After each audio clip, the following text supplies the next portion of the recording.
Welcome. This is Into the Writer's Cave, and I'm your host, Patricia Sargent. Today, we're going into the Writer's Cave with award-winning author, producer, and entrepreneur, Iris Boland. Iris, thank you so much for inviting us into your story world.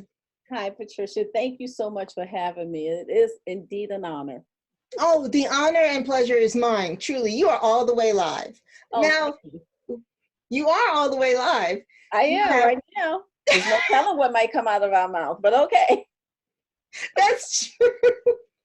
But you have a lot going on with your broadcast series, your movies, and your writing workshops. But for this episode of Into the Writer's Cave, I'd like to focus on your story world.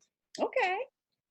So I love talking about stories. Oh, and I love reading your stories and hearing you talk about them, because you just get all encompassed in your stories. It's very exciting. I do. I have no idea why. It's because the characters are talking to me. They're in here and they're playing, they're talking the whole time. Even though you and I are sitting here talking, they're still talking to me. Well, can you tell us, how many books have you published so far? I think I'm at 26. 27, one just came out this week, so I'm at 27. Oh, that's right. Now, of those 27 books, how many series are those spread over? Okay, there are 6 series. You have the Heart series, which is political, with political backdrop. You have the Gems and Gents series, and those are my men who protect our country. Our CIA and FBI agents are in there. Then we have the Brooks family series. Those are my wealthy beyond belief folks. So you have the Brooks series. Where am I at? Oh, my Night of Seduction series. That kind of has a musical background to it. It's entertaining. It's an entertainment background to that one. Then I also have the Dunning series, which is my banking series, which I love that series. I just do. Anyway, so we have the banking series. Then we have Spark of Magic series, which I only had the first book out, but there will be probably 2 more books in that series as well. So I have that series as well. So right now I'm at 6 series with another one coming. That is great news for all readers. Yeah. But I was wondering, you write in a wide range of genres. Mm-hmm. You write romance, romantic suspense. In what other genres do you write, please? I am about to enter into the thriller mystery genre. Oh, exciting. I can kill someone in every chapter if I want to. I'm excited about it, but that's what I'm about to enter into now. That's my new phase that I'm going into, is thriller mysteries. Now, what draws you to the thriller mystery genre? Well, one, I like suspense. I love suspense, and I you will notice I do like police drama. I like police dramas. I also like courtroom dramas. I love that kind of suspense.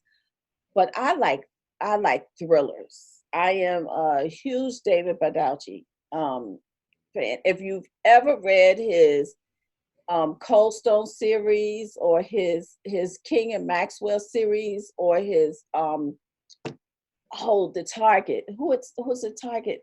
I can't think of the character's name right now, but I love them. I love them. And those are thrillers. And they keep you, they're so fast paced. And I think that's why I like it, because there's always some action happening. They're very fast paced. So I want to try my hand at it. Well, what draws you, that explains the romantic suspense and the thrillers. But will all of your stories always have an element of romance in them?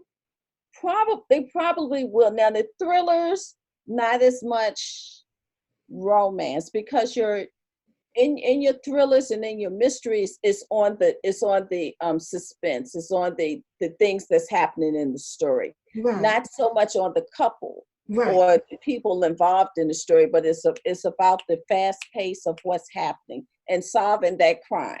Okay. Right. But with I'm a romantic at heart. So probably everything that I touch is going to have a little bit of a relationship in there, or a little bit of romance somewhere in there. I love the happy ever after. Fabulous. And one of the things that I love about your books is that they're page turners. So you can't, it's very hard to go to work, go to bed, go to the bathroom when you're reading an Iris Bowling book. Can you describe for me the kind of experience that you want readers to get when they read your stories? I want my stories to be something that is going to take a reader away for a couple of hours, for a day, maybe 2 days. I want something where they can escape and they can come into my world. And then once they leave my world, they can go back and they can deal with the everyday things in life that they have to deal with. But when they pick up one of my novels, I want them so engrossed in the characters and so engrossed in the stories that they don't want to put it down. They have to stay in that world. I just mentioned I released a book this week. I released a book this week. And one of the things that I've gotten from a number of readers of that series is they're in book hangover.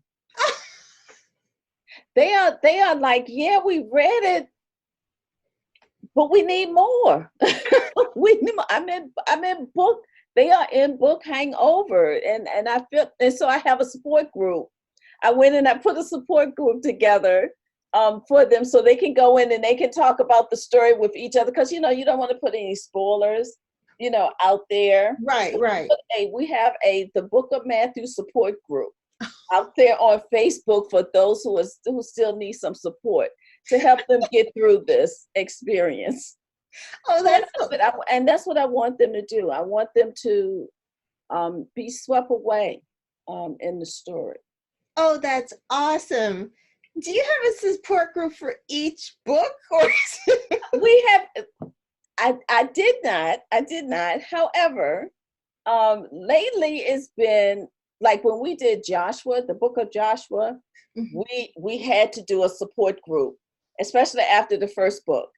So we had to do a support group for that particular one. So certain ones we will go out and we'll set up a completely different page out on Facebook for people to be able to go there, and those other people that have Joshua hangovers or Matthew hangovers, they can go there and experience and help each other through it until the next book comes along.